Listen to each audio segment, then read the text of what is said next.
Another day on the Champ Car schedule, this time from iRacing's Magic Mile. New Hampshire Motor Speedway is the site for the next round of competition. It's going to be round number 9, the New England 250. And already, drivers running the top side, getting those wheels as close to the wall as possible.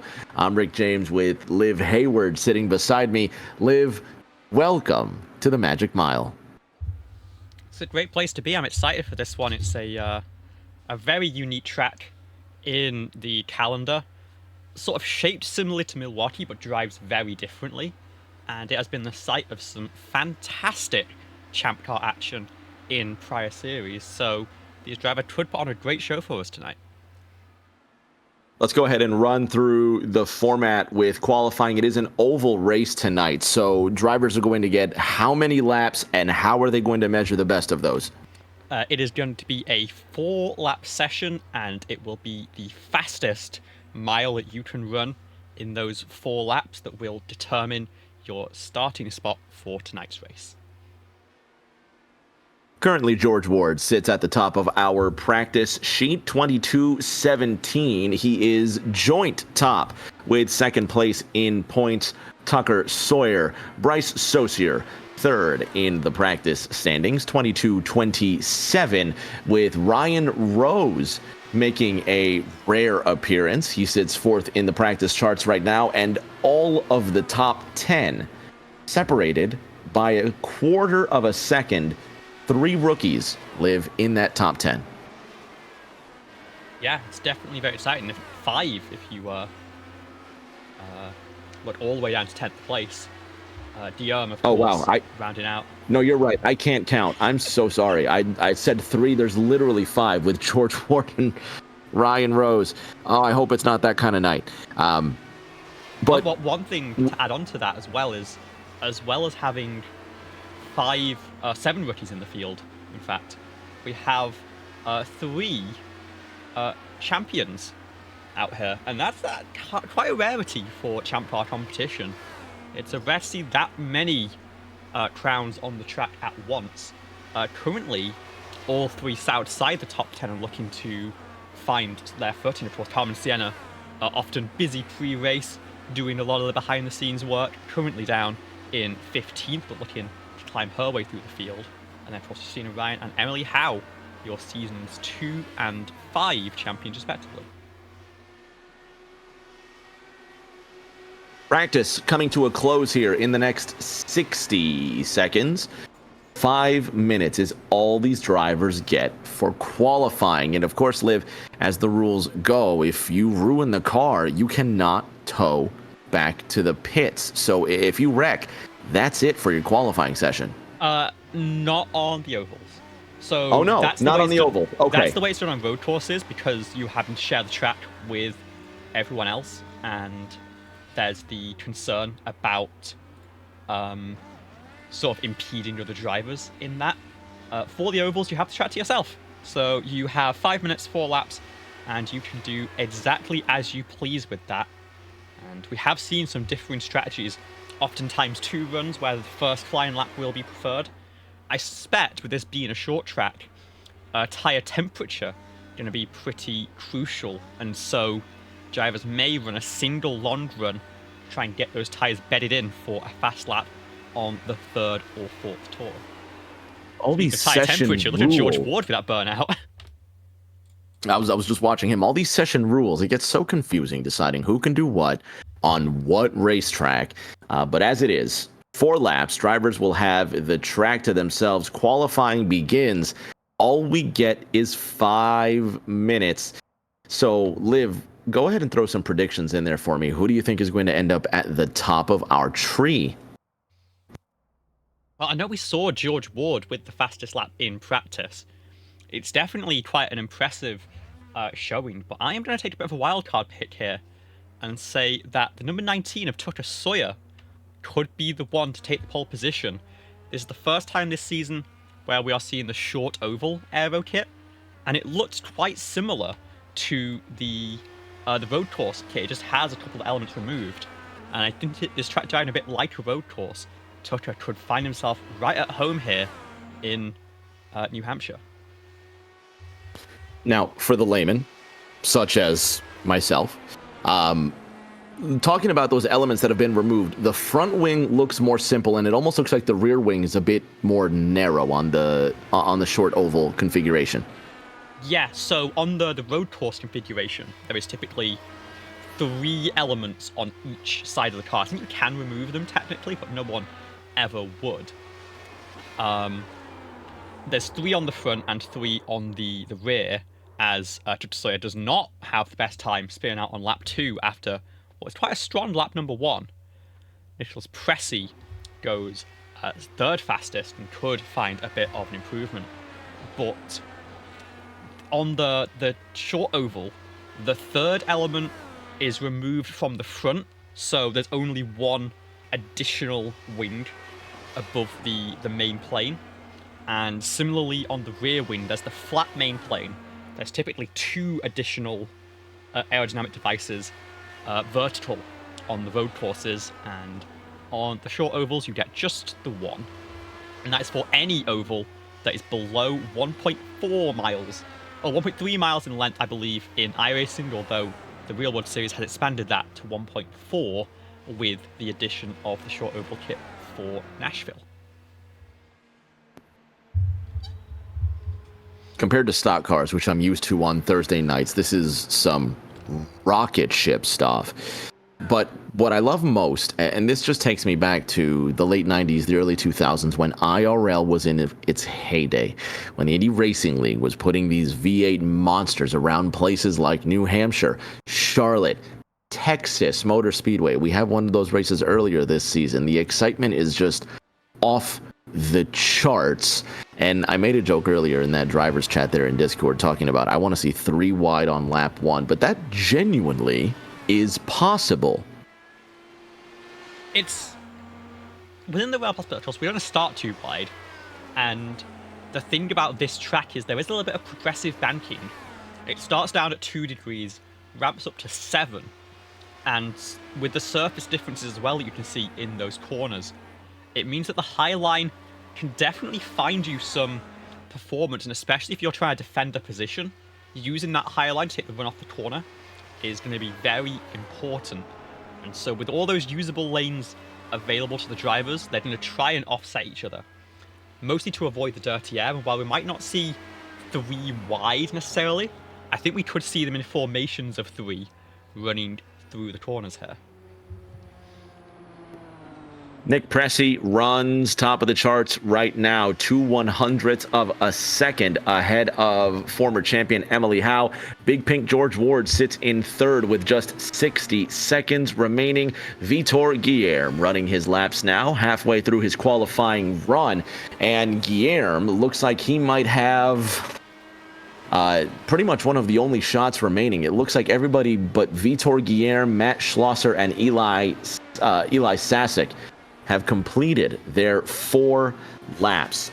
23.72, Guillerme right now finds himself running in the 14th position. He comes off of that 4th corner and goes to 23.32. He'll improve to 13th, and with 30 seconds remaining, Eli Sasek still finds himself in the pits. I don't think he's going to put another lap out there before we finish up the qualifying session. So looking at Guillerme coming off that 4th corner, 22.91 to beat for himself. He hits the wall and he will not improve. So Nick Pressey will get the pole and live just like Tucker Sawyer 2 weeks ago. Was it last week? 2 weeks ago? 2 weeks ago. 2 weeks ago. There it is. Pressey with another pole. What is this? His 3rd, 4th this season? Well, let's have a quick cheat and look at our overlays, and it's the we could ask Nick, honestly. I'm sure he knows. And I think a good number of those have been in this season. Let's pull this boy in here. Let's talk to him real quick because I want to know how he's this good. Fans, sit tight. We're going to talk to Nick Pressey and go through our starting order in just a bit.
Back with Nick Pressey, our pole winner, native of Brooklyn. Nick, you might even consider this your almost home track, if you will. But it's another pole this season with your points lead extending as well. Now the goal has to be to win this race, but where are the difficulties going to come in? What's going to be your obstacle to get to victory?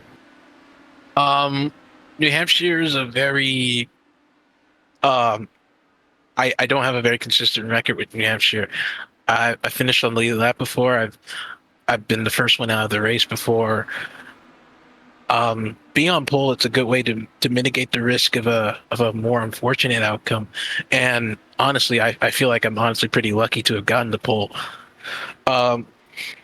Team performance across the board, though, it's really great. I'm so glad to see, especially Colin qualifying fourth. You know, that's a real big step up. You know, the goal today is to keep ourselves just ahead of Christina Tucker. See what we can make of it from there. Nick, you sound like you've got an extra pep in your step. You sound incredibly chipper for this race. So I'm not going to say anything else. I'm going to let you get to work, and hopefully in about 90 minutes we talk to you in the same position. Less than that, 45. We'll see you, buddy. Well, I just got over an asthma attack the other day, so that helps. It helps to breathe. It keeps you alive so you can win this race. All right, go to work, Nick. We'll talk to you soon. Liv, I didn't want to jinx that kid, but I genuinely think he sounds happy. He sounds excited. Maybe it's just the fact that he got over his asthma attack. I don't know, but I've got a really strong feeling Nick's going to win this race. The fact that you said it with that conviction does make me worried, because we know how commentary tends to go, especially around here. As you were saying, of course, Pressey does hold quite a substantial points lead right now over Tucker Sawyer, with Christina Ryan in third place behind. It's already sort of become a three-horse race for that championship on three different teams. Pressey, of course, running his own outfit, Tucker Sawyer in the Ascent Racing camp, and then I believe Christina Ryan may be running as a privateer. I'll have to double check on that one. Are you saying Nick's going to spin and crash? I didn't say a thing about what Nick's performance is going to be. You said he couldn't. I don't know. You said you don't know about Nick winning this race. If he doesn't win this race, I think we're going to pin it on you. You know what? I am okay with that. I think I've made enough enemies up in the booth in my years with predictions from different people.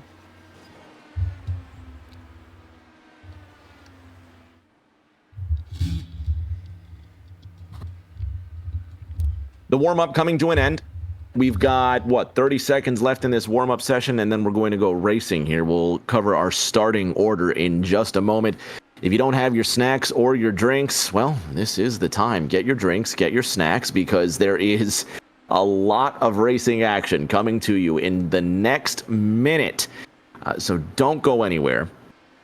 We've got New Hampshire coming up. Liv, let's go through, while we have a moment here, let's go through our race in terms of distance, in terms of pit stop length here. How many laps are we running tonight? What are drivers going to get on a tank of fuel? I'll be honest, I haven't actually double checked that. It's going to be 155 laps of action.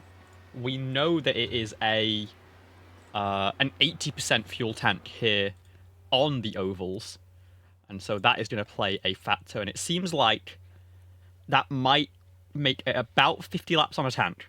I'd say between 50 and 60, which means that there'll be a tiny amount of fuel save required to make it on 2 stops. But with the way this track is and how it can chew you up and spit you out, I think the tyre save is going to be most important, especially using those tools at your disposal to keep the right front as fresh as it can be.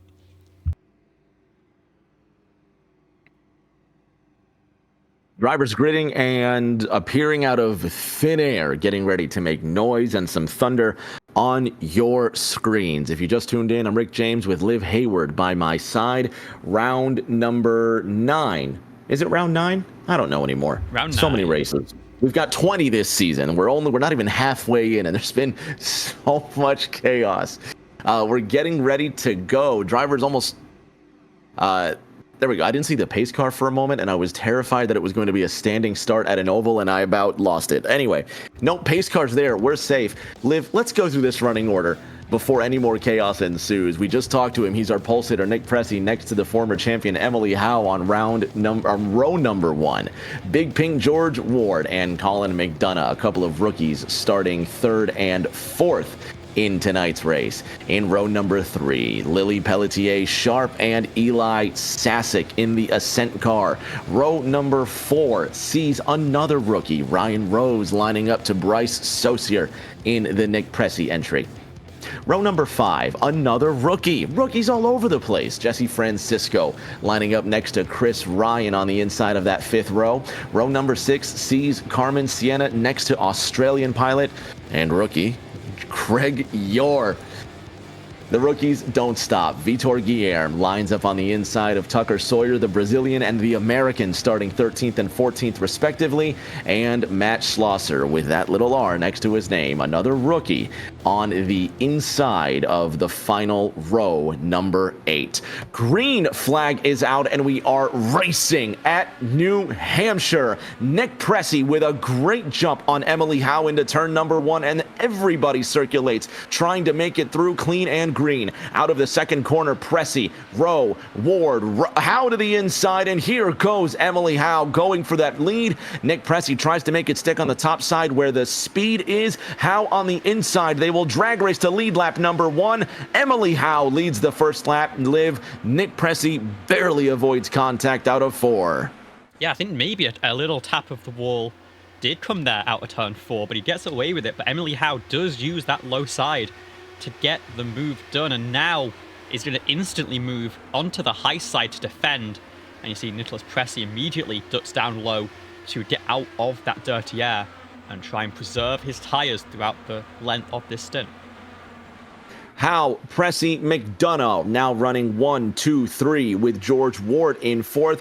Single file all the way back. Carmen Sienna sits behind Tucker Sawyer, and finally Matt Schlosser makes a move on Craig Yore. That's for the 13th position. At the front, Howe still leads, and now, Liv, that the drivers have gotten settled and they're moving at speed, it looks extremely difficult to pass under normal circumstances. It's definitely going to be tricky. It definitely comes down to finding that run off the corner and trying to force the driver ahead onto a suboptimal line. You want to see that high side used to carry the momentum off the corner and down the back straightaway. But you've got to go to the inside sometimes and maybe just go for a bit of a slider and get the job done that way.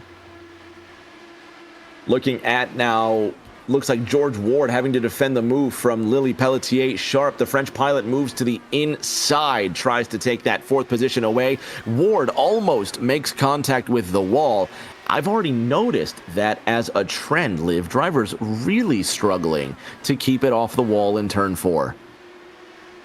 Yeah, it's all about how quick can you get onto the power. You want to try and get onto it. As there's contact between the two of them, it's going to shuffle George Ward up into the wall. He's going to be forgiven for the wheel damage, but that's a little bit of wind damage on that left front end plate. He might have to come in for a pit stop here. He gets into the wall once again.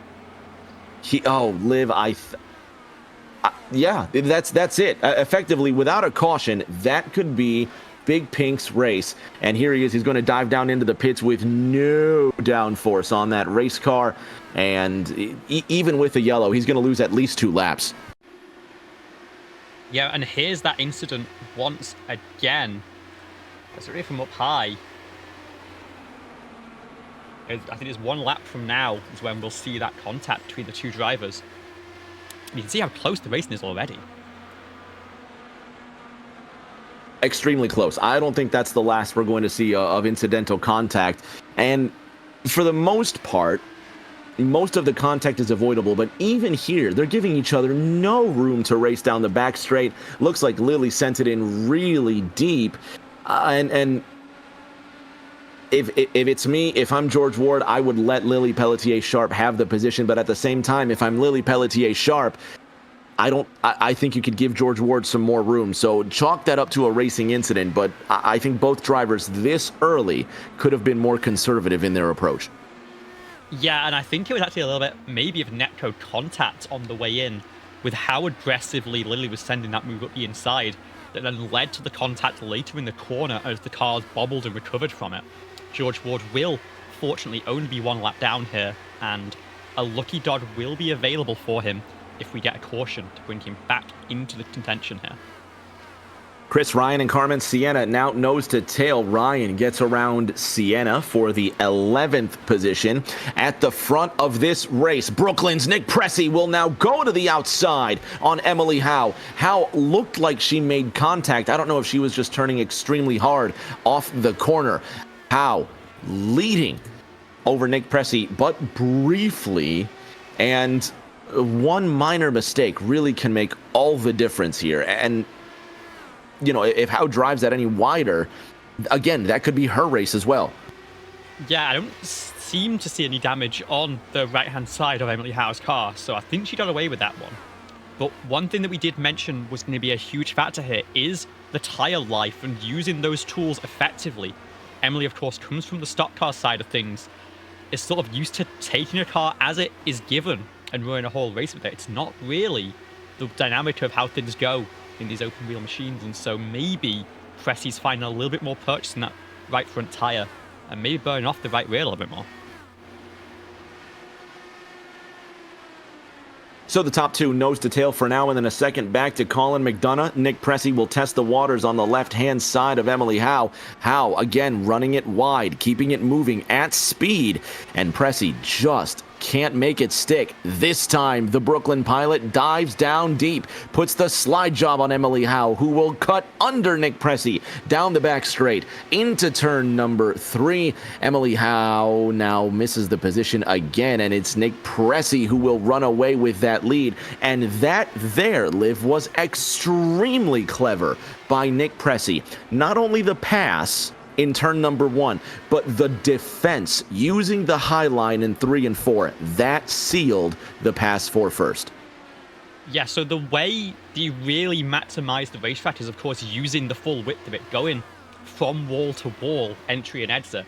The problem when you're racing another car, as Emily Howe's going to go to the inside here, is that if you can't clear that car in the middle of the corner, you can't track out on exit, and you get a little bit checked up as Nicholas Pressey pulls away just a touch, coming down the back straightaway. Pressey throwing that in deep and going for that slider. What it let him do is get clear and get to the wall on exit, so he could maximize the run down the back straightaway and then use the outside line to defend the wall so that Emily had no response. And see, now he's stuck to that wall once again as Emily struggles to get around. These two continue to do battle. Lily Pelletier-Sharp moves around Colin McDonough for the 3rd position. Tucker Sawyer, Matt Schlosser now in a battle for the 9th spot. Vitor Guillermo and Craig Yor will do battle for 13th. Staying at the front, Nick Pressey keeps that advantage for now, but it looks like he doesn't get the best exit out of turn number 2. Emily Howe goes to the inside on Nick Pressey. Will she make it stick on the Brooklyn pilot? And the Brooklyn pilot keeps the lead out of turn number 4. 19 laps into this race. 20 now, if you will. Liv, we were talking about pit stop cycles earlier. You said drivers can go approximately 50 laps on one tank? We're expecting between 50 and 60 is what my estimate would be. And so you've got to make these tyres last a fairly long time. It's about how you manage them, and these drivers doing side-by-side non-stop at the front is not going to be helping those Firestones at all. Emily Howe, does she finally have the run to get clear? Not quite. Can't move over. And Nicholas Pressey will attack again into turn number 3.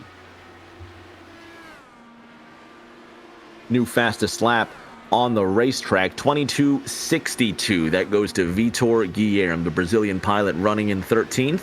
The two leaders burning up their tires, using up these precious resources.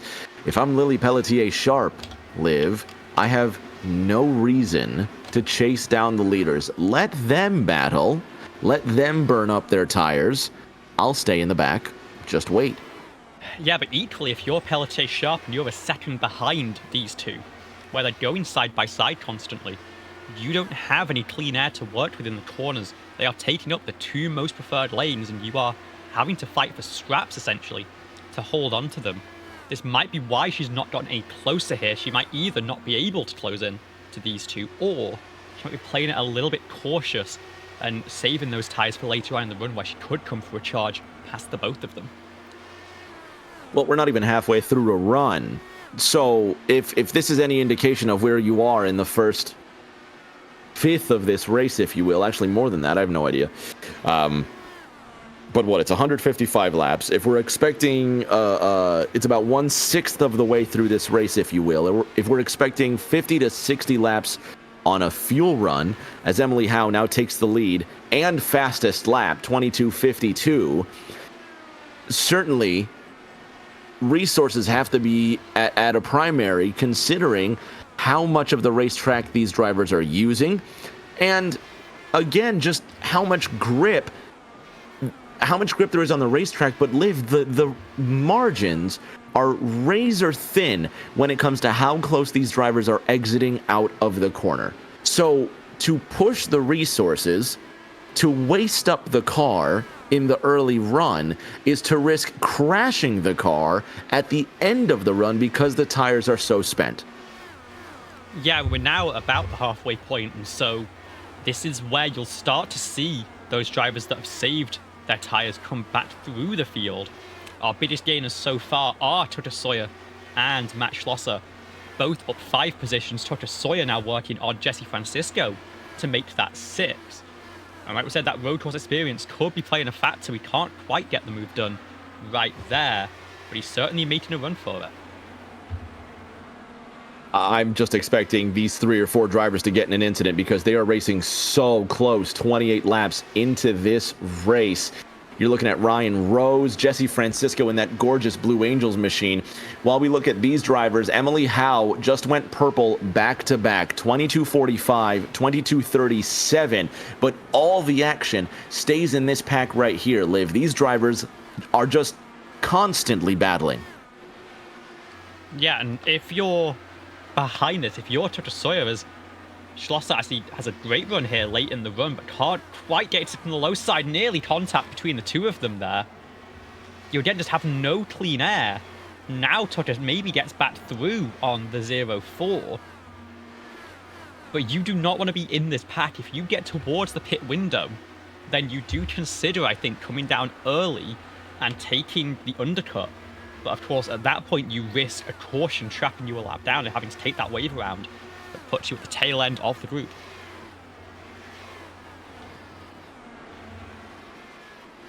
"31 laps into our 155 lap event.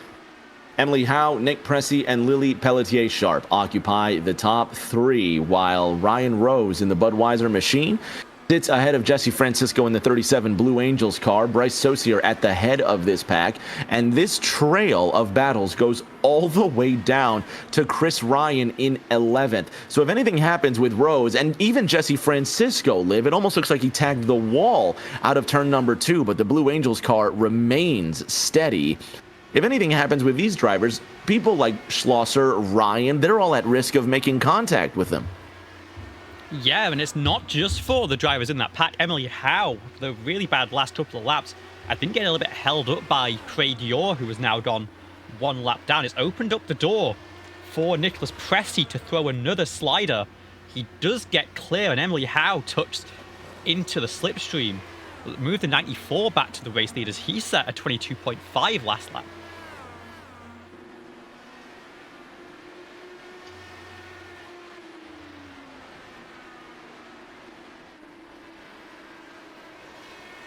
At the front, another lead change again. Nick Pressey out again, and this time, that 0.3 of a second gap is the biggest we've seen in a long time. Meanwhile, 7th and 8th, Bryce Saucier now battling with Ryan Rose. They almost touch wheels in turn number 2. How about that? Liv, the racing is so intense, but this is essentially that essence of oval racing with Indy cars. They're just so close, and the danger is palpable. Yeah, it's a ticking time bomb, I think, is what you've got to say, with how close and how much drivers are risking contact. And as we say that, there is the incident. and it's Tucker Oh. Sawyer up and over onto his lid. Somehow we stayed green here, as there's more contact between those drivers. It took itself off the racing surface, but my goodness, what has just happened for our second place driver in the championship? I'll tell you what happened. Nothing of Tucker Sawyer or Bryce Saucier's doing. Have a look at the Australian Craig Yor. He's going to have massive oversteer, or it gets incredibly loose for the NASCAR fans of us. But, Liv, I want you to take a really close look at Craig Yor. He did not lose the car in a natural way. Take a look at the miles of daylight between Craig Yor and Tucker Sawyer. That 36 car snaps to the left almost as if there's contact between himself and Tucker Sawyer. Oh, yeah, that looks like a very sudden jolt that you would expect from netcode, and unfortunately it catches up Bryce Saucier as well in that contact. Let's have another look at the incident for the 07. This is from on board Bryce Saucier, who's also out of this race, and I believe no fast repairs available. He tries to get on the brakes, but ends up actually losing the rear end and going into the inside wall himself. So very unfortunate for the 7, and then neither driver can stop. They pile into each other. A couple of strong championship contenders whose days are done already, but somehow we stay green. No caution, and I'm just so curious about just about the contact, because that 35 car, it doesn't look like the car lost control due to oversteer. It's just so unnatural the way that the car snaps the other direction. Yeah, I think you've got to say that must be netcode induced. It was such a sudden movement, and I think just very unfortunate. When you race this close, you're always rolling the dice with the large distances between everyone. Of course, Craig Yor over in Australia amplifies that to a massive extent, and these drivers are literally racing so fast that the speed of light cannot keep up. A little incident for Carmen Sienna that we'll look back at as well as we start to approach our first pit stop cycle of the race. Drivers coming in now, and we're at lap 43, so certainly earlier than expected. Liv, this is going to make this a 3-stop race, but of course drivers are going to be desperate just to make sure they have resources by the time this race concludes. Yeah, and I think Carmen honestly lost it in avoidance, seeing the smoke up ahead.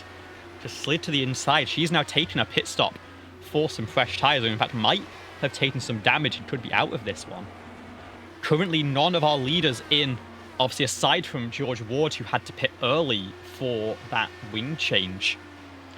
But we are looking very close to our opening pit stop cycle of the event, and with that mid-pack being thinned out by that incident, it's a question of who is going to pull the trigger first. I'm just hoping nobody makes a mistake coming down into the pits, because you know exactly how treacherous this pit road can be. With how fast these cars are moving, it is difficult getting onto the low grip, low line of the racetrack, and then you have a very short entrance into the pits. Yeah, it's truly a nightmare to get into pit lane. There's no entry rules. You don't have to take any sort of specific lane on the way in, but you are gonna want to stay on the low side in turn 3.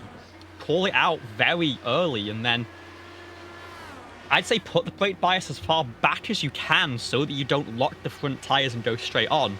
But of course, if you lock the rear tires, you end up going end over end, and you're gonna maybe hit the attenuator sideways.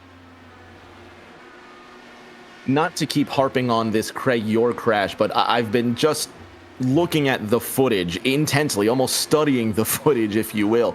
And what you can see immediately after the crash is Craig Yor just evaporating into thin air, which indicates that from that crash, like you say, Craig being in the beautiful land of Australia, the internet connection may have been not as strong as many drivers here in the United States, where the racing is based. and that could have caused an issue. I mean, I think him disappearing may have been that he ended up clearing the fence and making it into that infield section, and iRacing not wanting any cars there and plopping back into the pit lane. Of course, his day done, as with the rest of the drivers involved. Our top 10 still on the lead lap here. George Ward has fallen 2 laps down from our field, as Carmen Sienna has exited the pits 8 laps down and is the next car to be caught by your race leaders. And that might be the signal for these drivers to make their way down onto the lane.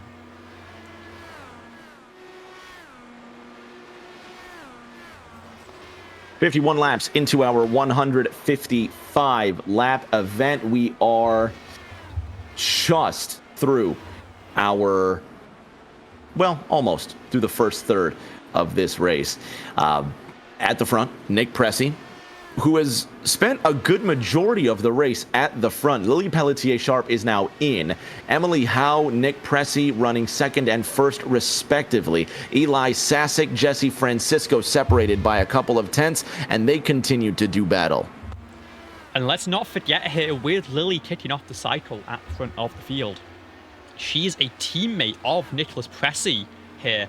Pressey is going to cover that off actually very early, is not going to try and use Lee as a bit of a blocker. That re-inherits the lead to Emily Howe, with Matt Schlosser into second place, up 13 positions from shotgun on the field.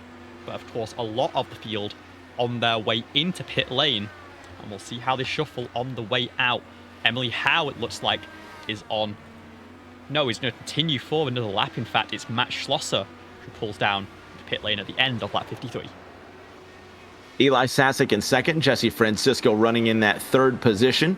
Ryan Rose and Chris Ryan now running side by side for the position, and the two Ryans will do battle for eighth. Christina Ryan holds the position. Ryan Rose is the challenger. He gets nice and high up next to her out of turn number 2 and cannot pull it off. How Francisco Schlosser now in the pits. Eli Sasick, the sole leader, and he's praying for that yellow now, Liv. He has not come in. He's probably stretching that fuel as far as it can go. He's 56 laps now into this run.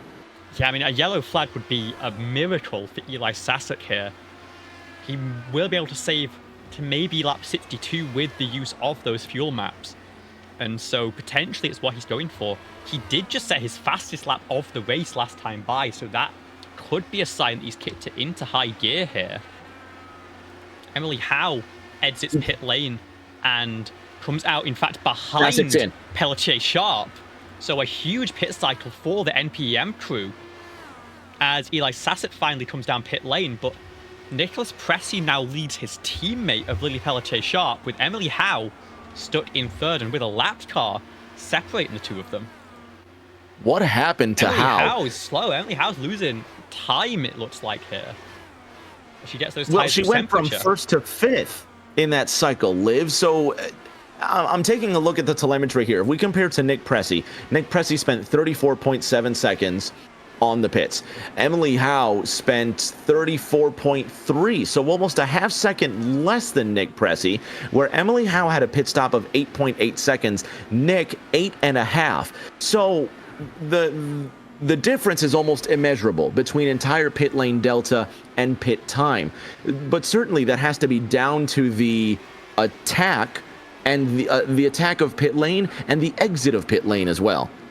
Yeah, you'd have to imagine, but that is a disaster for Emily Howe. Not only has Pelletier-Sharp ahead, but also the rookie of Matt Schlosser, who once again started last place in the field and is now running inside the podium positions. Eli Sasick, who's exited pit lane here, now dueling with Ryan Rose, who has fallen off the back of Christina Ryan. And this is a battle for 7th place here. Eli Sasick down 3, looking to recover one of those spots. Pressey at the front, and this is the biggest gap we've seen all race long, 2.2 seconds. And I think Pressey is very fortunate that Emily Howe had fallen off by 2 seconds on the pit cycle, although, Liv, she just went purple. 22:33. She's got the new fastest lap of the race. She did, but what she also has is traffic. She can't exit turn 4 as wide as she'd like with the 0-4 to the outside. She'll clear this time by and move up into third. But a driver who is not going to make the job easy at all is going to be Lily Pelletier-Sharp. Once again, teammate of your race leader. I have no doubt that she's going to play rear gunner here for Cressy.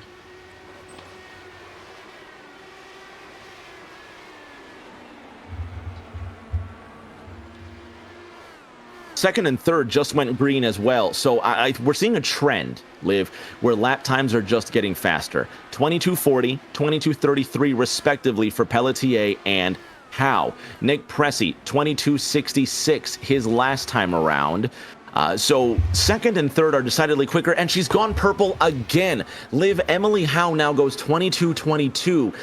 I think that's, by my count, the 4th time she's put in the race's fastest lap. This girl has another gear. Yeah, and the track is only coming to these drivers. Track temperature now down to 93 Fahrenheit. It was over 100 at the start of this event. And so as that cloud cover continues to roll in and give a respite to this racing surface, I think that is where you're seeing some of that additional pace come from.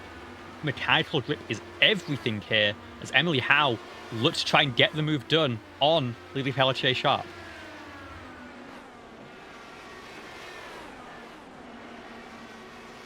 And now the battle for second. Howe in the 83, LPS in the 71. They're a 1/10 of a second apart. Matt Schlosser, half a second behind third place. Now give it up to Matt Schlosser. He started 11th in this race. He pitted on lap 54, which is further down in this cycle, and he's still running in 4th. Perhaps there's a shift, a change in the tide here, because we're seeing drivers like Sharp, Schlosser, Ryan, Vitor Guillerme. He's up 4 places from where he started. These drivers spent the first stint of this race from the mid to the back of the field. Now we're seeing them from the middle to the front of the field. And I think that's just the difference between the qualifying pace that we saw, the 1 lap, and the long run. Pelletier-Sharp gives up that fight, falls all the way down to 4th position with the 0-4 moving into the podium spots. And it's now 2.5 seconds for Emily Howe to make up, to recover her fight for the champion, or the race lead, I should say. Of course, her first start of the season. And she's got, well, the juggernaut of season 7, Nicholas Pressey, to close down to make that one happen. Drivers continue to circulate as we approach halfway. 70 of 155 laps are up on the board. And as we typically see after a first stint, but for 9th and 10th, Guillermo and Francisco, drivers have spread out, as they will do. And I think that's also like what you said, Liv. The first stint is over. A lot of that 1-lap speed is gone, and now the drivers who are consistently fast, not just fast in traffic, but consistently quick by themselves, are the ones that are rising through the rank. That cream is rising, and all the lumps are sifting out of the flour. With that being said, do you expect any more drivers to come through the ranks? I think what we've got right now is likely to be the rough order that things continue unless we get a caution. I think Tucker Sawyer was a driver who I was hoping could make some moves, and he was making a good charge through the field before that unfortunate incident took him out of contention. I think the real question is going to be how this second pit stop cycle progresses. And let's not forget, we have all of our top 10, our 10 remaining drivers on the lead lap within 9 seconds of each other after nearly half of this race distance. It's been a very competitive race here, and there's still some good fights between the entire field.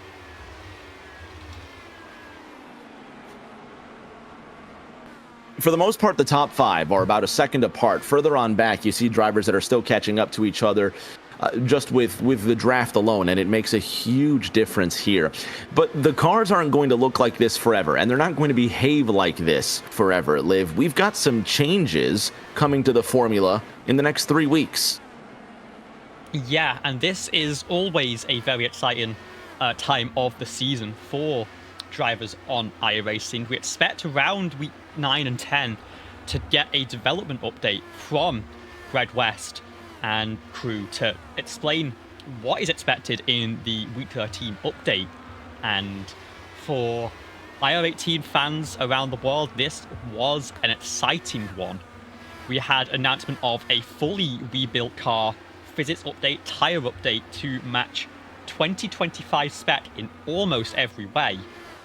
We have new rain tyres that'll be going on for the road courses, which is going to be very tricky to handle. That comes along with rain tyres for the Super Formula and the Lotus 79. So a lot of high-powered open-wheelers finally getting the Tempest treatment.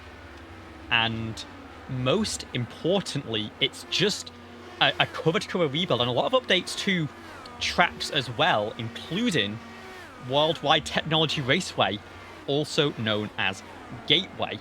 That update is expected to come in through on about June 10th or 11th, and because of that we have had to move our Gateway race forward 1 week. So we'll see the field go to St. Louis 2 weeks from now, or I believe it's actually in Illinois. We'll see that happen 2 weeks from now to make sure that drivers have the free time to test out the new car rather than having to rush straight into a race with very little data. It is a very, very exciting time to be really on iRacing as a whole. There's a lot of good updates to the GT3 build as well, but especially if you are a fan of these cars, there are some very exciting changes indeed.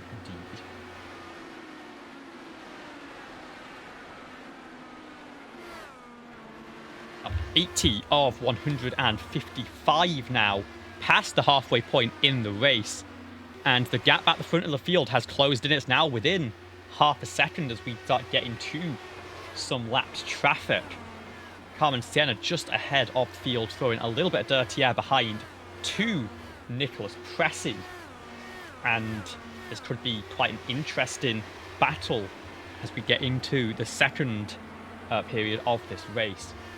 One last note about the update to the IR18 that's coming in a few weeks' time.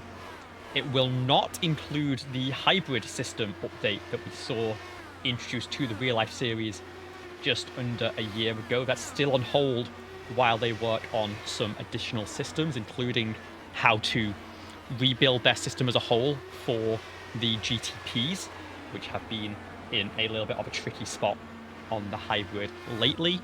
But honestly, the hybrid has been fairly mixed, has fairly mixed reviews in the real world series in the past year, and so I'm quite excited to get a more of a 2024 spec car, early 2024, and see exactly how this one goes. Gap is now within 0.7 of a second for your entire top three. Let's talk about how this one could go as Matt Schlosser goes for a move on Emily Howe. Emily Howe keeps the position for now. Schlosser dips down to the inside, and Schlosser tries to make it stick up off of turn number 2, and it's just so difficult time and again. This here, the battle for the second position. Nick Pressey, 0.6 of a second ahead of Emily Howe. So Pressey's lead has shrunk considerably. However, if we see the same trend in this upcoming pit stop cycle, which is approximately 15 laps from now, we'll see Pressey again eject to a 2-second lead. But the top three, Liv, they're on an island by themselves because Lily Pelletier-Sharp is almost 3 seconds behind the podium. And that is true, but Lily gained a huge amount in the last pit stop cycle. Of course, everyone has a green flag stop under their belts now, and so might be more confident to extract maximum pace out of it. I'm very curious to see how Emily Howe approaches the pit stop after losing some time on her first attempt through. This is the battle behind for 7th place right now, as Ryan Rose has made it past Eli Sassett and looks to defend that position and work forward to Christina Ryan. The front of the field is staying as close as ever, now the top 3 for a brief moment within half a second of each other, as Emily Howe looks for a way around the back of the 94.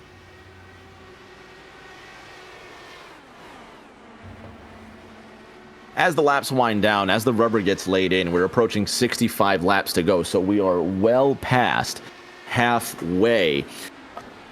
Drivers don't learn anything new about the racetrack, but tell me, Liv, the drivers seem to get more brave as the night goes on, meaning they get comfortable with their surroundings and they think they can push that car further than the racetrack will allow. That's when we see cars binned into the wall. Yeah, one factor that could change that a little bit is that the weather does keep changing. It is mostly cloudy here in New Hampshire, but there's some pockets of clear sky that are poking through, as we see right now. That brings the track temperature back above 100 Fahrenheit, and that is why the lap times have fallen off quite significantly to where they have been earlier on in this race. I think the reason you start to see drivers push more as we get into the final third is that they know what's at stake, they know what there is to gain and to lose. And if you are, for example, Emily Howe here, making her first start of the season, if you know you need to send everything to get that race win, then that's exactly what you're going to do. And for a driver like Matt Schlosser, if you want to hold on to that podium and maybe work your way forward even further, then this is the time to start putting that pressure on. Matt Schlosser now on the still on the inside, not now. He always has been on the inside, but now he's caught up to Nick Pressey. Here's where the danger lies. These drivers just need to stay around each other. They don't need to take away any space from each other. Matt Schlosser has moved up 12 places from where he started. He doesn't need to force the issue, especially considering all of these cars are on weakened tires. Any removal of air could severely impact how the car drives. Schlosser could end up being collateral damage. It looks like Emily Howe is staying out of this fight for the lead now. However, let Pressey do the hard work. Save whatever fuel and tires you can. Yeah, and the thing is that the 04 can't really slot in here, is trying to, but either ends up alongside Pressey or Howe. And that's why Emily's happy sitting back a little bit, because when Matt has had a bad run off the corner, she's been able to just slide in on the outside lane and move back up into the fight for second place. She knows that as these two fight ahead, it's going to continue to create opportunities for her to move in, and that is exactly what she's looking to take advantage of here. But the 04 now, with a great run off turn number 2, is going to clear through turns 3 and 4. Does Pressey have the up and under? Maybe not. Emily Howe is going to go for it into turn number 1. Which lane? Matt gives the dirty air, but there's a caution out on the racetrack, and it's for Todd Guillaume and Ryan Rose behind, who are wrecked, and that is our first caution of the night. And let's have a look at exactly how that one has happened. Looking at the 58, Liv, he gets loose out of turn number 4, and then Vitor Guilherme, with nowhere to go, plows into the American. So one American, one Brazilian, now effectively out of this race. Well, Vitor Guilherme may very well still be in this race, just with a lot of damage to repair and no fast repairs with which to do it. So while Guilherme is not out, well, and it looks like he towed to the pits. Certainly not the way that they wanted their races to end, but definitely, I'm not going to say we didn't see this coming, but if you take a look in turn 3, you'll see Rose gives the car a bit of a wiggle, a bit of a shake. He's already out of shape, and by the time he gets to turn number 4, the car just goes around again, and that there, Liv, is a product of weakened tires and no grip on the car. Yeah, there was already that initial slide. I think what that suggests is that it could be are setting in the way of how the tools are done. You see all the cars down onto pit lane. They can make it to the end from here with just a tiny amount of saving. Matt Schlosser from the lead, but has the last place pit box. You see the drivers roll out of pit lane. Pressy with the preferred pit box, but doesn't make the most of it.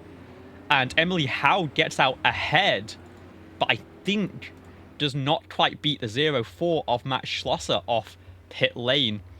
Lily Pelletier-Sharp, in fact, may have gotten out ahead of her teammate here. And so the main shuffle off pit lane is that the 94, who was leading for a good chunk of this race, is now moved down into third place. It looks like Sharp has given that spot back, but this is a crucial thing, which is I believe that Howe was given the spot at the moment of caution over Nicholas Presti, and that is why she was able to hold the position off pit lane. Lights out on the pace car on lap 100 here. It is 55 laps to the end. The easy fuel window, I'd say, is probably more like 52. They'll need to use their fuel maps a tiny bit, but it's going to be more than viable here. The 0-4, who when we first started this race was in the very back of the field, is now going to restart from the very front. Matt Schlosser in control, lining up on the inside. And I'm sorry, Emily Howe in control. Well, no, who's got I believe Schlosser is the control car, and as the contractor is allowed to choose which lane to start. There it is. We have a choose cone in Champ Car. Okay, that makes sense. So Schlosser is going to control the field, coming to the line. Emily Howe on his left-hand side, and we've got, what, 2 rookies in the top 5 with 55 laps to go when they take the flag. Green flag is out, and we are racing again, and it looks like a couple of drivers might have missed the start here. Jumped it, spun tires, whatever, but they're disorganized at the back. Schlosser gets away with no contest. Then it's Emily Howe, Nick Pressy side by side out of that second corner and drag racing for the silver medal slot. 54 laps to go, and drivers may be able to make it on fuel all the way to the end. They're going to need to save a lap or 2, but so far, Liv, it's Matt Schlosser who started in 15th, leading at New Hampshire. Yeah, fantastic. There's a slide further back. There was a bit of an incident there, and everyone scatters through turns 3 and 4. Pelletier-Sharp involved falls to the tail end. Jesse Francisco, I believe, as well, part of that. We'll have a look at what's happened there in just a moment, but at the front of the field right now, Emily Howe fighting for your race lead. It's a 3-way fight behind them for third, with Pressy struggling to hold on after what was a pretty good restart for the 94.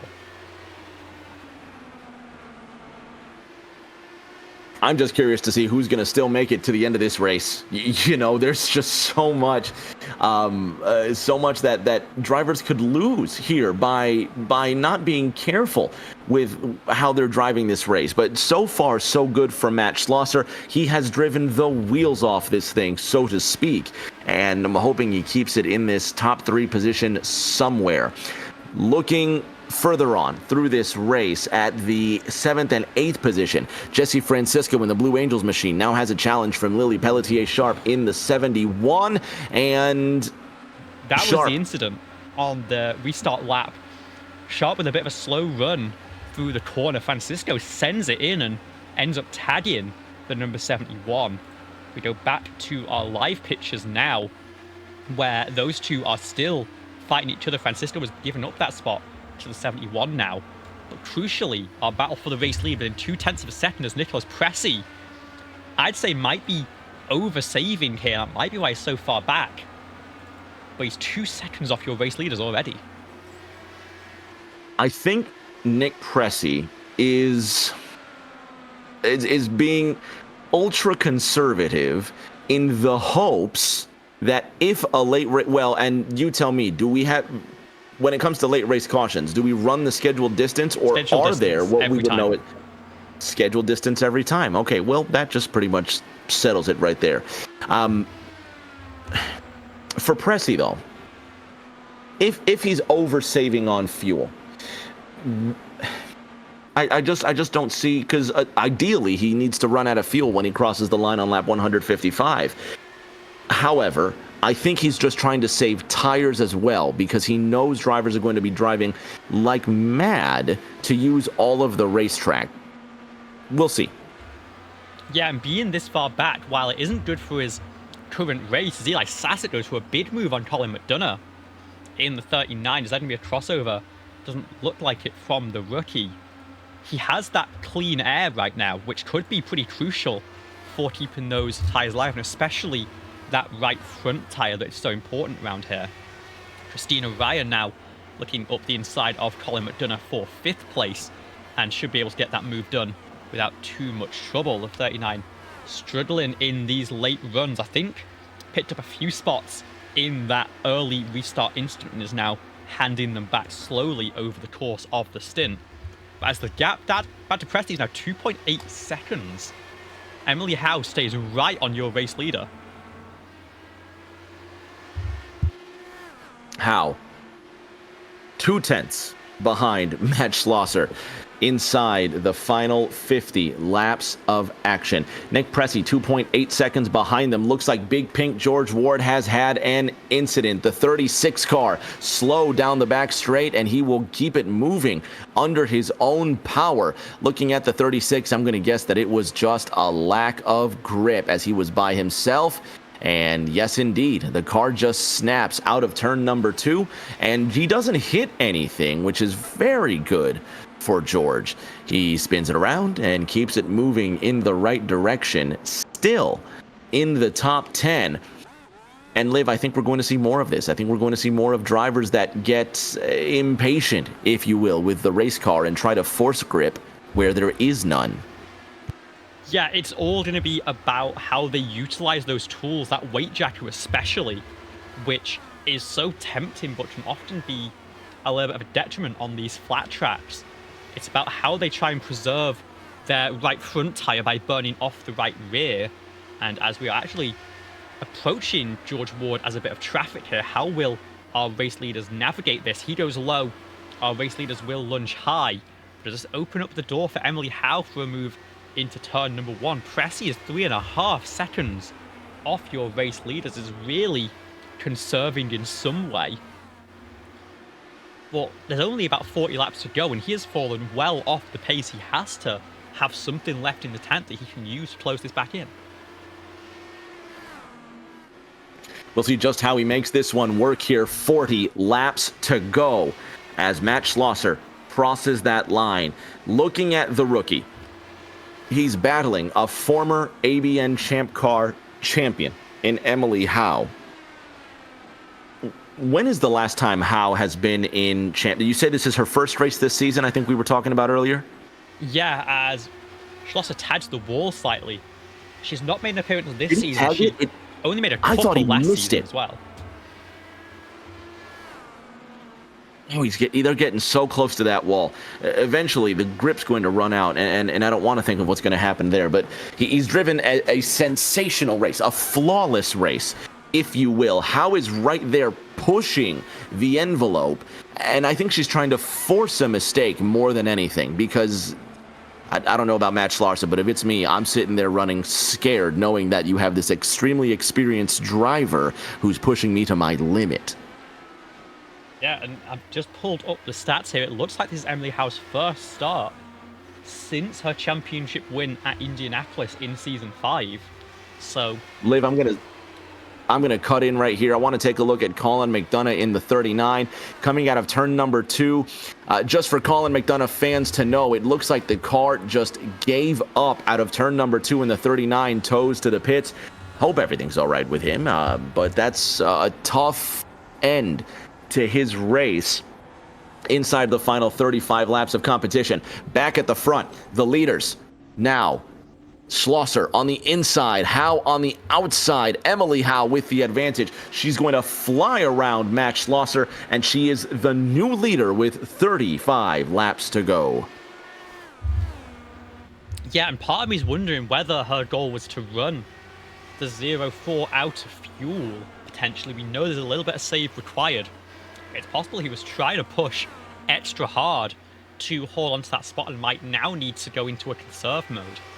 I will say Nicholas Pressey has fallen all the way down to 5th place now, as Eli Sasek and Christina Ryan have slotted through. And with just 7 cars remaining on the lead lap, I don't think we're expecting necessarily any more caution, so it all comes down to what resources everyone has left. Well, how much fuel do they have to push at full bore until the end, and how much is left of that right front tyre especially to bring them to the checkered flag at good pace. Emily Howe, 9/10 of a second ahead right now.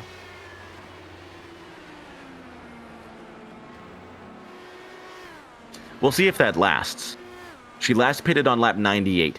We know that the drivers are good for no more than, 55 laps? Let's say 60. Let's err on the side of caution. If she can do 60 laps, she's good to go to the end.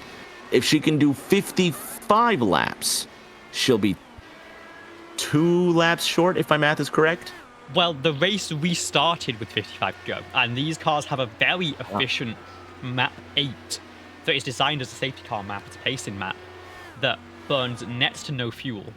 And so you think of this as basically a 55 lap run to the end, regardless of how many additional caution laps you have been given. I would say that it requires a very light save to get there, really not much at all, and it's just a question of when you take that. It seems like Pressey has taken that very early and is continuing to do a little bit of save. Emily Howe and Matt Schlosser have been going pretty full bore from the outset, so maybe they are marginal, but they also could have been saving during that fight. And then the real question is Eli Sasek and Christina Ryan, who were sat behind Nicholas Pressey for quite a while, but are now working their way towards your race leading duo. 127 of the 155 laps chalked up on the board. Emily Howe leading Matt Schlosser by 0.3 of a second, and then it's 3.5 seconds back to Eli Sasek. I'm incredibly surprised about Nick Pressey, Liv. I expected him to see him higher than 5th at this point in the race. Yeah, I think he's miscalculated in his save, or potentially he didn't quite get enough fuel into that car in the pit stop. I know the auto fuel that iRacing has can sometimes be a little bit of a thorn in the side of some of these drivers, and potentially he didn't leave pit lane with a full tank of fuel and might be forced into a more extreme save than everyone else. Emily Howe had quite a slow lap a couple of laps ago, a 23.0. It's bunched the 0.4 right back in, and there's potential for a move to be made here for the race lead as we enter the final 25 laps of competition very shortly. A 1/4 of a second is all that remains between Emily Howe and Matt Schlosser running 1st and 2nd. Eli Sasek now being visited by the car of Christina Ryan. She's within 1 second to Sasek, sitting in that 3rd position. And these laps are going to tick down extremely quickly. The drivers are putting in 22, 23-second lap times. Not anywhere near their fastest laps because they're on worn equipment. However, Schlosser has the right idea. He's moving to the inside. He is attacking now because it's going to take a few laps just to stick to the inside of Emily Howe and try and establish that position is going to be his. Yeah, the move on the inside is so difficult, and in fact, no, he'll get it done here. I think that might have been Emily Howe ceding the position, whether she didn't want to burn fuel or burn tires right now. It looks like she's intentionally fallen back behind the 0.4. And this is where I start to wonder whether these two still have some fuel save left to do, and where that deals Eli Sasek into the picture, who is now just 2 seconds behind these two.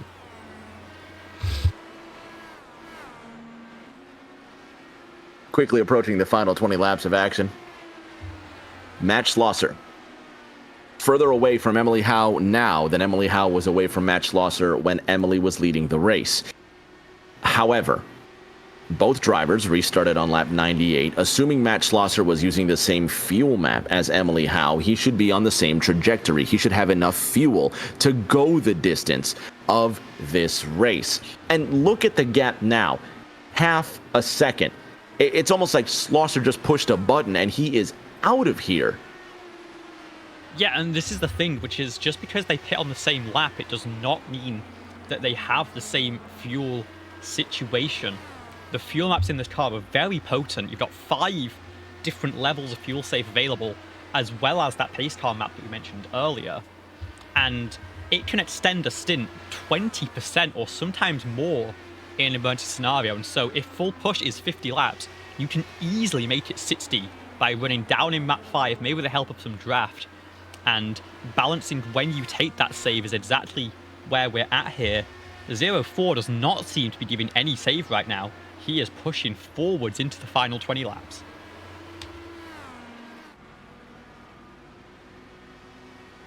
Inside these final 20, Emily Howe is 3/4 of a second back from Matt Schlosser. It's about to expand to 1 second. What's the last-ditch effort for Emily Howe, Liv? I think she's got to hope that Matt has miscalculated in this situation. She's clearly on her own run plan, doing what she knows she needs to do to make it to the checkered flag. The question is now just whether the 0-4 is also on a run plan to do the same. And of course, the same for Sasek and Ryan behind. Nicholas Pressey is still not finding any problems. I'm starting to think that he didn't take a full tank of fuel on the way out of pit lane. But for the rest of the field, as Emily Howe sits right around that 1 second window, it actually does set quite a fast lap there, about half a tenth ahead of what the 0-4 was able to do. Maybe she's starting to turn that wick up a little bit more as she realizes her number might be good to go. She needs to get on the move because she's yo-yoing between 1 second and 9/10 of a second, but it's been a gradual expansion of Matt Schlosser's lead since he passed Emily Howe, and perhaps that was Schlosser's game, is staying behind Howe enough to make sure his fuel number is good to the end. 15 laps to go this time by, and the rookie Matt Schlosser has not won a race yet this season, but he is looking to put one on his resume. 14.5 laps to do it at 22 seconds a revolution. Matt Schlosser could be on his way to victory. Let's see how he pulls this one off. Liv, the rookie, is just a few laps away from victory. Yeah, and what a run it would be. A true last to first challenge for the 0-4. Started alone on the 8th row of the grid. Worked his way up, but we have a caution out on the racetrack. And it's Eli Sasek, it looks like, who was gone around. He falls down the order. And this changes everything, because what is the call you make now in the way of, do you take those fresh tyres or do you stay out and keep the track position? Here's the replay for Eli Sasek.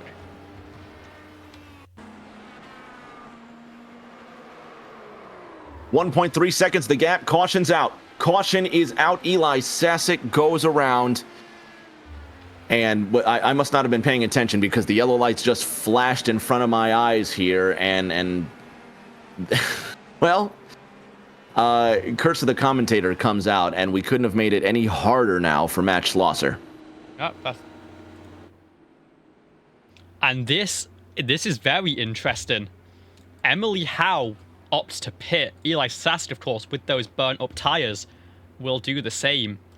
The 0-4, the 80, the 94, 71, all stay out here. And so we have 4 drivers who are going to be on those fresher tyres. So 3 drivers on the fresher tyres at the end of the lead lap. They'll be the 3rd row on the restart. The front 4 will be all on the older 40-lap old tyres as we come to this restart with just under 10 laps to go. But they are going to have the most important thing around here. They are going to have that track position. Matt Schlosser will restart in your race lead. Christina Ryan, Nicholas Pressey, and Lily Pelletier Sharp will line up behind. And then Howe, Sasek, and Francisco with 10 laps to make some magic happen. So hold on to your butt. Inside 10 laps to go. Schlosser's going to have control of the field when we go back to green.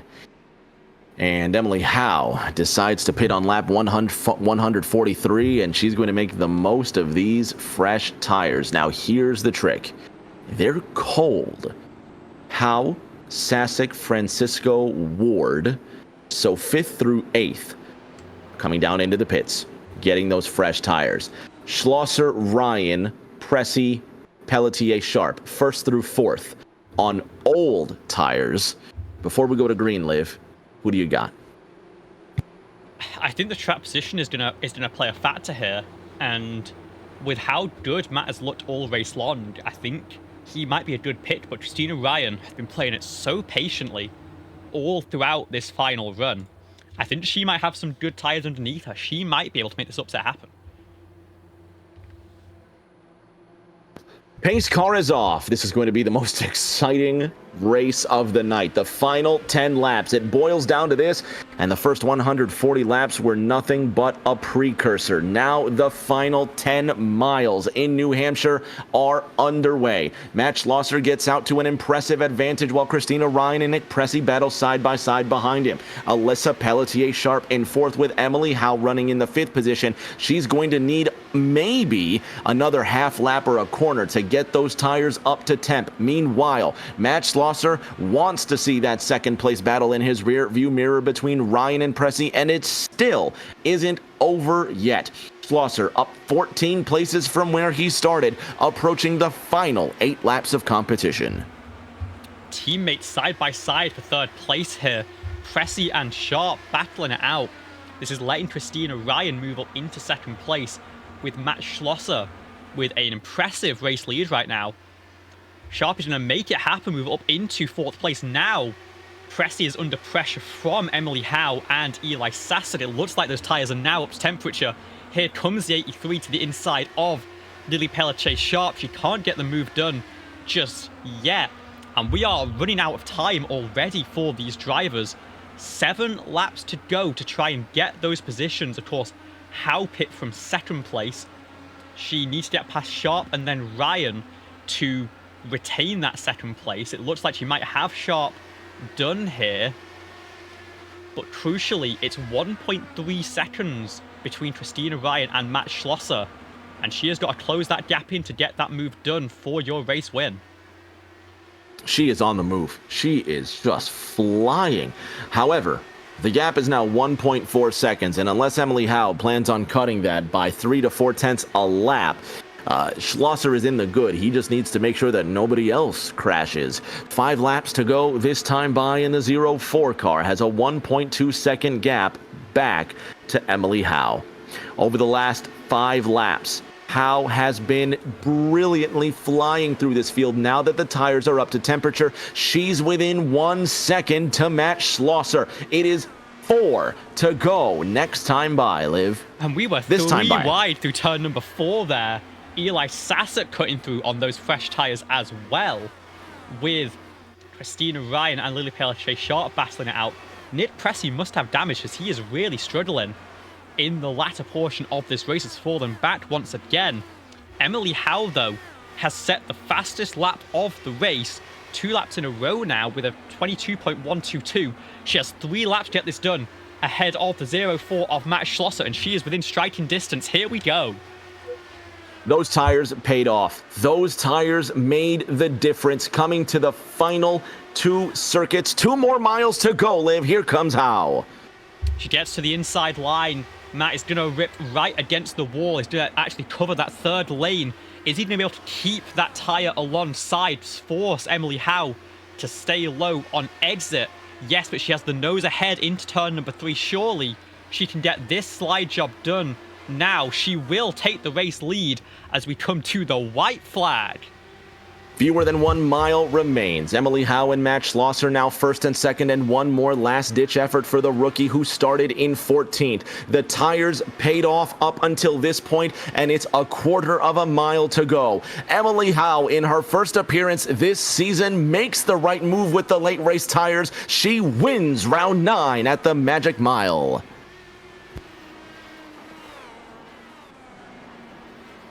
Matt Schlosser in second, Eli Sasek coming home in the third position. Lily Pelletier-Sharp with an incident on the last lap. She will come home unofficially in the 7th spot. And what a run there by Emily Howe. That gamble paid off. Yeah, I'm guessing that, I mean, we'll get to talk to her in just a moment's time, but I'm guessing that her play might have been to just go the opposite of whatever Matt did there. This is that incident for Pelletier-Sharp, that battle for 5th place on the inside of Christina Ryan, and she just gets a little bit too on the tools, on the power too early, and slides it to the inside wall. Will recover but finish at the tail end of your lead lap. But I think that was just a matter of going the exact opposite of what your opposition went for. And in that case, it worked out just in time for the number 83. Worked out brilliantly for her. So we'll go through our running order. Emily Howe with the win, Matt Schlosser in the second position, and Eli Sasek coming home with the bronze medal. Chris Ryan and Jesse Francisco rounding out that top 5, Liv. Yeah, great from all of them. Nicholas Pressey, unfortunately, with issues late in the race, falls down to 6th place, but will extend that championship lead. Lily Pelletier-Sharp with a last lap spin. Not the best finish for NPM, coming home 6th and 7th ahead of George Ward and Colin McDonough, finishing multiple laps down. Carmen Sienna will finish in 10th place with Vitor Guillaume and Ryan Rose 11th and 12th. And then in that early incident, Bryce Sosa, Tucker Sawyer and Craig Yule, your 15 drivers in tonight's race. Fans, don't go anywhere. We are going to collect our podium drivers. We're going to go through our points. We're gonna finish this up. So stay put, catch your breath. We're going to talk to Emily Howe, Matt Schlosser, and Eli Sasek in just a moment.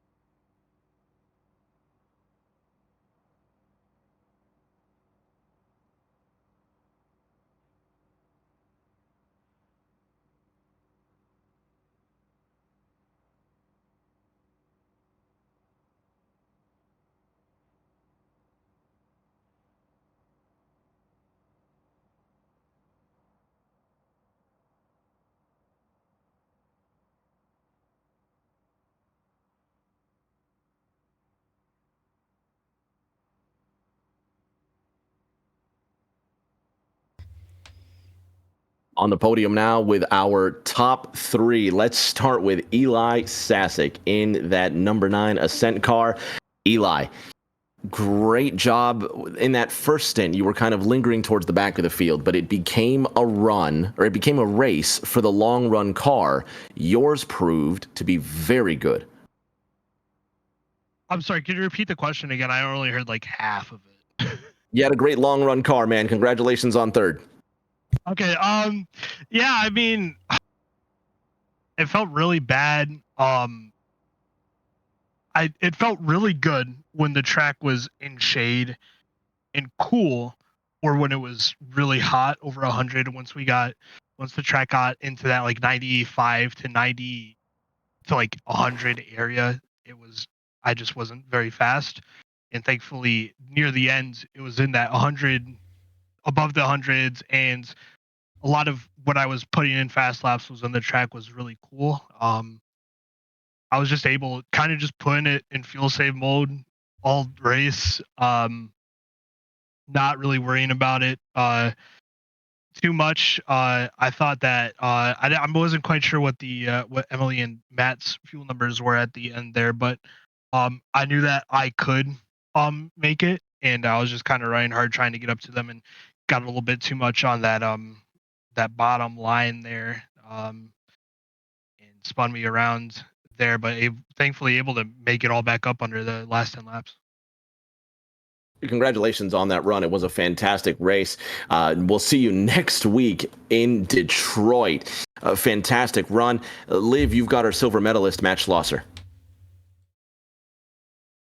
I sure do, and what a run it has been for Matt, running all the way from the tail end of the field to lead a good number of laps in this event, 45 out of 155. Unfortunately, it didn't quite work out for you today, but talk us through how happy you are with how that performance was.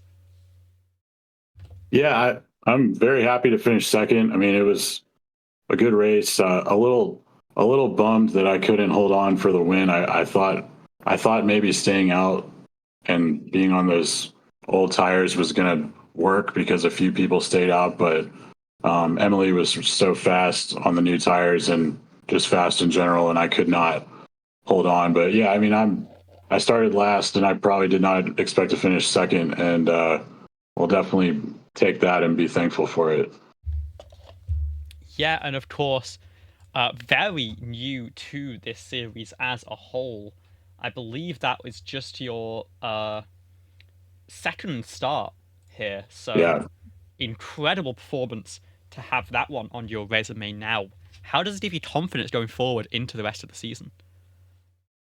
Yeah, whenever you join a new league and you're able to do okay and finish on the podium, it helps you feel good about the following races. I sometimes when I get in a new league, I get kind of nervous and overdrive and make mistakes, which is kind of what I did in my first race here at Sonoma. I crashed into the tire wall, unforced error, but today I usually overstep the weight jacker and spin myself out on these shorter ovals for Indy cars, but I think maybe I finally learned my lesson because I didn't do that. I kept the car under me and had a good run. So definitely a confidence boost and a good day. Really fun too. Awesome racing with everybody. That was really good, clean racing. Yeah, it was great to watch you work. Well, congratulations. If anything you want to say to the fans at home, now's the time. But other than that, good luck next week. Yeah, thanks. Yeah, real quick, I'll just shout out to the admins and everyone who organizes this league, and shout out to you for the broadcast. And I've only raced here a couple of times, but it's been really fun. So I definitely want to try to race here some more. And yeah, that's it. That's all I got. Well, thanks so much, and we will talk to you next week. But Rich James is standing by with our race winner, Emily Howe. Emily, that whole race seemed in either your hands or Nick Pressy's hands, and out of no, Schlosser comes from last to lead this race until that final caution where you took the tires that was enough to make that pass with 2 laps to go.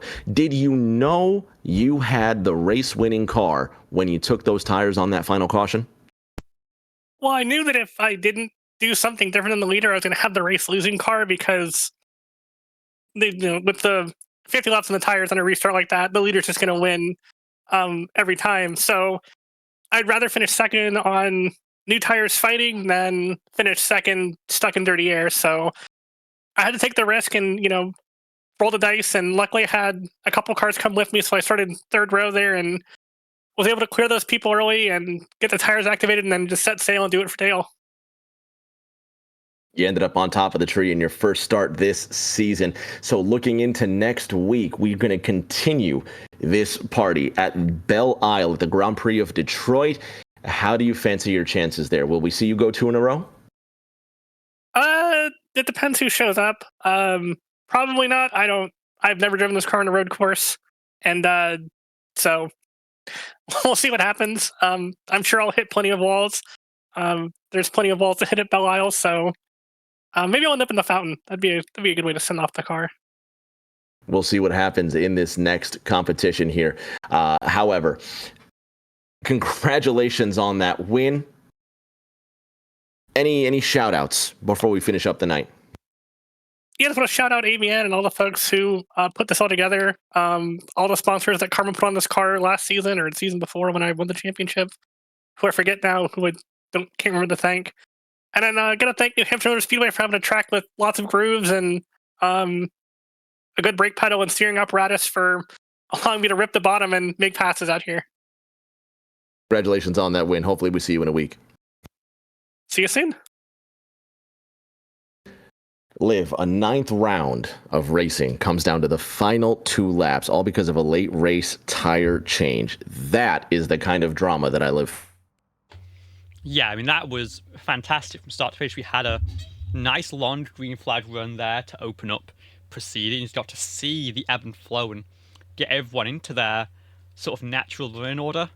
Then we had that caution right in the fuel window to give that fuel save and the ebb and flow that came from that. And then for a little bit of chaos, one more late race restart for these drivers to fight it out. And in the end, it's a strategy call that ends up deciding it. A fantastic showing here in Loudon, New Hampshire. So now we get to take a break. We're going to come back next week. We're going to do the Indy cars at Belle Isle. I don't know what you're doing tomorrow night, but you should check us out on Twitch. We're going to go ahead and take those Gen 4 cars to Chicagoland, and it's going to be a lot similar to what we saw tonight. Cars are going to be extremely close, and there's going to be a couple of mistakes and throw up some sparks. But until that race next Wednesday, right here on ABN Studios, check us out, 8 p.m. from iRacing's Belle Isle. Everybody, please stay safe. Do take care of each other, and we will see you all around the corner.